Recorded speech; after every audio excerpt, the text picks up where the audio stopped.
Part 2 ng ating series na ang pamagat ay ang banal na spirito sa iyo.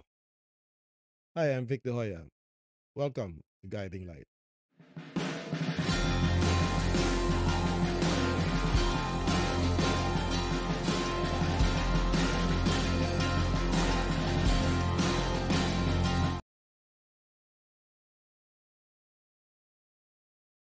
Ang banal na spirito sa iyo, Part 2.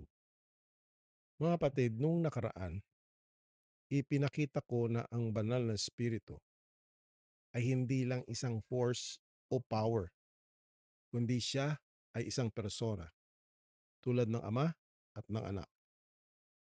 Sa pamamagitan niya, ang Diyos ay omniscient at omnipresent, all-knowing at ever-present. Ibig sabihin, walang nalilihim sa Kanya at wala ring lugar na hindi niya naroroon. From eternity hanggang sa creation, active na siya. Tandaan natin, sa Genesis, ang Espiritu ng Diyos ay gumagalaw sa ibabaw ng tubig. At nang lumabas ang salita ng Diyos, nagkaroon ng paglikha. Kung walang Espiritu, walang galaw. Kung walang salita, walang paglikha. Pero nung nagsama ang dalawa, life happened. Ang Espiritu sa buhay ni Jesus ay ating pag-usapan. Paano naging bahagi ang Espiritu sa buhay ni Jesus mismo? Bago pa nagsimula si Jesus ng kanyang ministeryo, ipinakilala na siya ni John the Baptist. Ang sabi ni John, "He will baptize you with the Holy Spirit and with fire." That is in Matthew chapter 3 verse 11. So think about this. Lahat ng tao noon ay nagpapabautismo ng tubig. Pero si Jesus lang ang may something different. Siya lang ang magbibigay ng banal na espiritu at ng apoy na naglilinis at nagbibigay ng kapangyarihan. Mahalaga ito dahil hanggang hindi bumababa ang espiritu sa kanya sa ilog Jordan, wala siyang ginawa. No preaching, no miracles, no healing. Para bang sinabi niya, hindi ako gagalaw nang wala ang espiritu. Anong lesson dito? Kung si Jesus mismo, anak ng Diyos, ay naghintay sa banal na espiritu bago kumilos, gaano pa kaya tayo? Next, pag-usapan natin yung panahon ng tukso. Pagkatapos ng bautismo, dinala siya ng espiritu sa wilderness. Doon siya tinukso ng diablo. Kung tutuusin, pwede naman niyang tapusin agad ang laban. Pero pinili niyang mag-depend sa espiritu at sa salita ng Diyos. Kaya nung tuksoin siya, sagot niya laging, "It is written." Mga kapatid, pansinin niyo, hindi siya nag-rely sa sarili niyang lakas, kundi sa kapangyarihan ng Espiritu at sa salita. Lesson, kung sa wilderness ng buhay natin, ang diablo ay bumubulong ng kasinungalingan, tandaan natin po, the Spirit empowers us to fight back with the Word of God.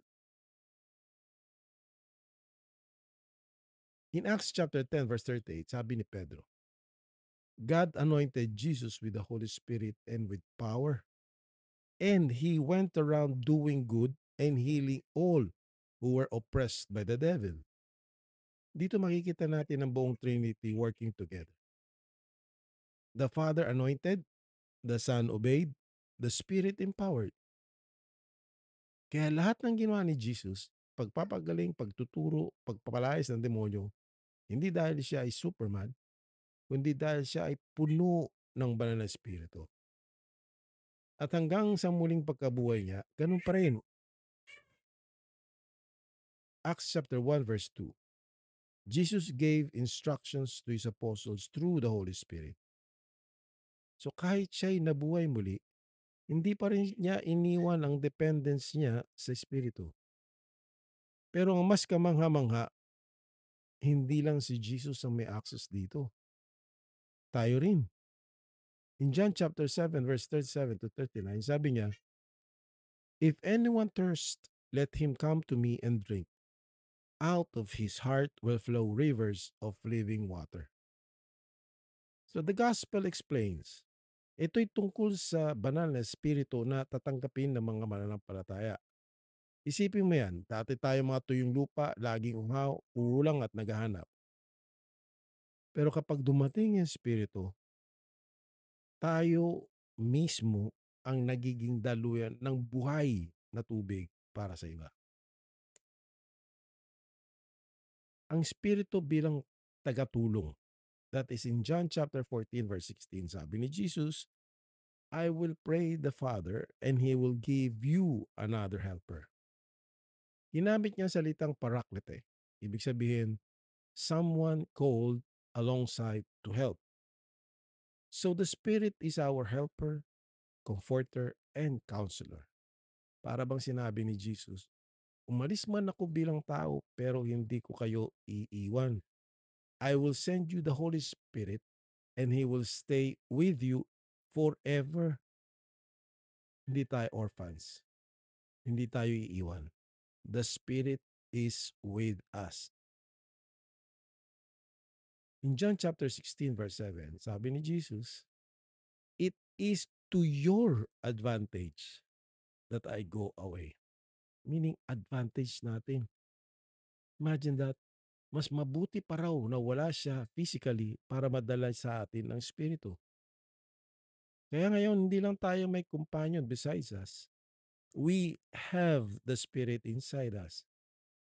At ayon sa John chapter 16 verse 13, sabi, siya ang magtuturo, gagabay, at magbibigay ng prophetic insight. Hindi siya magsasalita ng sariling kanyang gusto, kundi galing sa Ama at sa Anak. Kaya mga kapatid, kapag ang banal na espiritu ang gumalaw o gumagalaw, hindi lang ito emotional high sa worship, siya mismo ang personal representative of the Godhead here on earth. So anong ibig sabihin nito sa atin ngayon? Kung si Jesus mismo ay nag-depend sa Holy Spirit, mas lalo na tayong nangangailangan sa Kanya. Kung si Jesus mismo ay naghintay, nagtiwala at kumilos sa kapangyarihan ng Espiritu, ganun din ang dapat nating gawin. Mga kapatid, the Holy Spirit is not optional. He is essential. Without Him, we are powerless.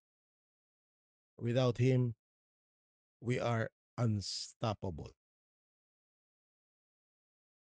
Next time, pag-usapan natin ang kamanghamanghang araw ng Pentecost. Kung paanong bumaba ang banal na espiritu at binago ang buong mundo. That is part 3 of our series.